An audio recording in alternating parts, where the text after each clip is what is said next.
नमस्कार। आइए आज हम इस वीडियो के माध्यम से 8th ग्रेड अभ्यास पुस्तिका विषय है सामाजिक विज्ञान कक्षा 7। देखिए इस प्रकार से कक्षा 7 के लिए हमें विषय सामाजिक विज्ञान की न्यू 8th ग्रेड अभ्यास पुस्तिका हमें सत्र 2024-25 के लिए हमें प्रदान की गई है। आइए हम देखते हैं इस वीडियो के माध्यम से हमारा पर्यावरण भूगोल, इसके अंतर्गत पाठ 1 पर्यावरण। इस पाठ के सभी प्रश्नों के आंसर हम किस प्रकार से अपनी पाठ्यपुस्तक से पूर्ण कर सकते हैं, आइए आज हम इस वीडियो के माध्यम से समझेंगे। देखिए, यदि आप इसी प्रकार से इसके आगे के अन्य सभी पाठ का संपूर्ण लाभ समझना चाहते हैं तो आप हमारे इस चैनल से जुड़े रहिए और इस चैनल को सब्सक्राइब अवश्य कर लें। साथ ही बेल आइकन को प्रेस जरूर कर लें ताकि आने वाले नए वीडियो सबसे पहले आप तक पहुँचते रहेंगे। तो आइए देखते हैं अध्याय 1 पर्यावरण। देखिए, इस पाठ के सभी प्रश्नों के आंसर पाठ्यपुस्तक के आधार पर इस प्रकार से आप पूर्ण कर सकते हैं। पहला प्रश्न है, देखिए सही विकल्प वाले प्रश्न है, प्रश्न 1 से लेकर 5 तक, इन्हें हम इस प्रकार से पूर्ण कर सकते हैं। पहला प्रश्न है, निम्न में से जीवी समूह नहीं है। तो देखिए यहाँ पर 4 ऑप्शन दिए, इनमें से एक राइट आंसर है, तो इसका राइट आंसर है डी नंबर का विद्यालय और स्थल, ये जीवित समूह नहीं है। इसके बाद दूसरा है, प्राकृतिक पर्यावरण से संबंधित नहीं है, तो इसका राइट आंसर है डी नंबर का इमारतें। अगला प्रश्न है, पृथ्वी के चारों ओर फैली वायु की पतली परत को क्या कहते हैं, तो इसका राइट आंसर है वायुमंडल कहते हैं। प्रश्न 4, पृथ्वी पर फैले जल के क्षेत्र को क्या कहते हैं, तो इसका राइट आंसर है जलमंडल। इसके बाद है प्रश्न 5, निम्न में से मानव निर्मित नहीं है। तो देखिए इनमें से मानव निर्मित नहीं है नदियाँ। तो इस प्रकार से आप 1 से लेकर 5 तक सही विकल्प वाले प्रश्नों को हल कर सकते हैं। इसके बाद है, देखिए रिक्त स्थानों की पूर्ति कीजिए। इसमें दिया है, मानव अपने पर्यावरण के साथ पारस्परिक क्रिया करता है। प्रत्येक वर्ष 5 जून को विश्व पर्यावरण दिवस मनाया जाता है। पृथ्वी की ठोस परपटी या कठोर ऊपरी परत को स्थलमंडल कहते हैं। और वाहनों का धुआं वायु को प्रदूषित करता है। बिगड़ते पर्यावरण को सुधारने के लिए वृक्षारोपण आवश्यक है। तो इस प्रकार से आप रिक्त स्थानों वाले सभी प्रश्नों को हल कर सकते हैं। इसके बाद देखिए प्रश्न 7वां है, अति लघुत्तरी प्रश्न, पर्यावरण से क्या आशय है। तो देखिए इसका आंसर, पर्यावरण स्थलमंडल, जलमंडल, वायुमंडल तथा जैवमंडल का वह आवरण जो हमारे चारों तरफ घेरे हुए है पर्यावरण कहलाता है। दूसरे शब्दों में, हमारे चारों तरफ पाए जाने वाले जीव जंतु एवं स्थान, वस्तुएं एवं प्रकृति को पर्यावरण कहते हैं। तो इस प्रकार से आप इसका आंसर लिख सकते हैं। इसके बाद देखिए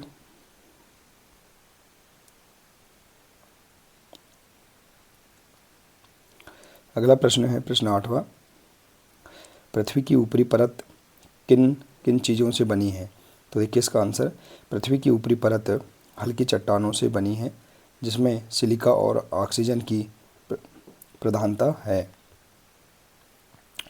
अगला प्रश्न है, गर्मी के मौसम में कौन से फल आपकी प्यास दूर करने में सहायक होते हैं। तो देखिए गर्मी के मौसम में सेब, केला, अंगूर, अमरूद, तरबूज आदि फल हमारी प्यास दूर करने में सहायक होते हैं।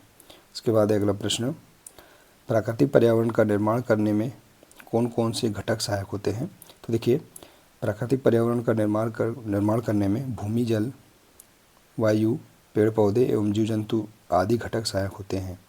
इसके बाद है प्रश्न 11, प्रकृति निर्मित एवं मानव निर्मित वस्तुओं की सूची बनाइए। तो प्रकृति द्वारा प्रदत्त वस्तुओं को प्राकृतिक वस्तुएं कहते हैं, जैसे कि पहाड़, नदियाँ, समुद्र, झीलें, मिट्टी, वायु इत्यादि। जो वस्तुएं मनुष्य द्वारा निर्मित की जाती हैं उन्हें मानव निर्मित वस्तुएं कहते हैं, जैसे कि वस्त्र, कृषि यंत्र, मकान, साबुन, सीमेंट इत्यादि। अगला है, परितंत्र का निर्माण करने में कौन कौन सहायक होते हैं। तो देखिए परितंत्र का निर्माण में प्राणी, पौधे और सूक्ष्म जीव जैव घटक के रूप में तथा अजैविक घटक के रूप में जलवायु, भूमि, मिट्टी, नदी, डेल्टा आदि सहयोग देते हैं। अगला है, पृथ्वी की ऊपरी, देखिए अगला प्रश्न इसी में 13वां नंबर का प्रश्न है, पादप एवं जीव जंतु मिलकर किसका निर्माण करते हैं। देखिए पादप एवं जीव जंतु मिलकर जैवमंडल या सजीव संसार का निर्माण करते हैं। यह पृथ्वी का वह संकीर्ण क्षेत्र है जहाँ जल, थल एवं वायु मिलकर जीवन को संभव बनाते हैं। अगला प्रश्न, जल प्राप्ति के प्रमुख स्रोत कौन कौन से होते हैं?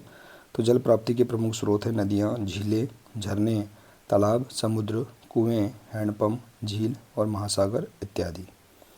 अगला है, वस्तु विनिमय पद्धति का विकास किस प्रकार हुआ, लिखिए। तो देखिए, सभ्यता के प्रारंभ में मनुष्य की आवश्यकताएं सीमित थी। वह अपनी आवश्यकताओं की पूर्ति कर लेता था क्योंकि वह आत्मनिर्भर था। ज्ञान व सभ्यता के विकास के साथ साथ मनुष्य की आवश्यकताओं में वृद्धि होती चली गई। इस प्रकार मनुष्य को दूसरे मनुष्यों के सहयोग की आवश्यकता अनुभव हुई और वस्तु विनिमय पद्धति का प्रारंभ हुआ।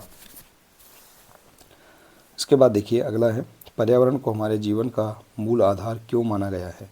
तो देखिए, पर्यावरण हमारे जीवन का मूल आधार है। यह हमें सांस लेने के लिए हवा, पीने के लिए जल, खाने के लिए भोजन एवं रहने के लिए भूमि प्रदान करता है। अगला है, जल संरक्षण के लिए कौन कौन से उपाय किए जा सकते हैं? तो देखिए, जल संरक्षण के लिए उपाय निम्न हैं। नहाने के लिए अधिक जल का व्यर्थ न करें। मंजन करते समय नल को बंद रखें तथा आवश्यकता होने पर ही खोलें। नल खुला ना छोड़ें। लो फ्लो नल का प्रयोग करें। शावर का इस्तेमाल कम करें और बर्तन धोते समय लगातार नल न चलाएं। तो इस प्रकार से हम और भी अन्य उपाय लिख सकते हैं। इसके बाद देखिए, अगला प्रश्न, जैवमंडल में कौन कौन से घटक सम्मिलित होते हैं? तो देखिए, जैवमंडल में अजैविक और जैविक घटक सम्मिलित होते हैं। जैवमंडल पृथ्वी का वह संकीर्ण क्षेत्र है जहाँ स्थल, जल एवं वायु मिलकर जीवन को संभव बनाते हैं। अगला प्रश्न है, प्रोजेक्ट कार्य। आपके विद्यालय के आसपास के पर्यावरण की रक्षा करने के लिए कौन कौन से कार्य करना चाहिए, लिखिए। तो देखिए, पहला, नगर, गांव तथा मोहल्ले में स्वच्छता अभियान चलाना चाहिए। छात्रों को पर्यटन एवं पर्यावरण संबंधी विधियों को प्रत्यक्ष रूप से दिखाना चाहिए। पर्यावरण संरक्षण संबंधी नारे और चित्र लिखकर प्रदर्शित करना चाहिए। वृक्षारोपण कार्यक्रम तथा वन महोत्सव कार्यक्रम में भाग लेना चाहिए। कम बिजली, कम पानी और कम गैस का प्रयोग कर कोई भी व्यक्ति पर्यावरण संरक्षण में महत्वपूर्ण भूमिका निभा सकता है। तो देखिए, इस प्रकार से हम यहाँ पर इस पाठ के, इस अध्याय के सभी प्रश्नों के आंसर आसानी से कंप्लीट कर सकते हैं। आशा है कि आपको इस अध्याय के सभी प्रश्नों के आंसर समझ में आ गए होंगे। देखिए, यदि जानकारी अच्छी लगी हो तो प्लीज़ इसे अधिक से अधिक शेयर करें, वीडियो को लाइक करें और इसी प्रकार से इसके आगे के अन्य सभी अध्याय का संपूर्ण हल समझने के लिए आप हमारे इस चैनल से जुड़े रहिए। मिलते हैं इसी प्रकार से इसके आगे के अगले नए वीडियो के साथ। नमस्कार।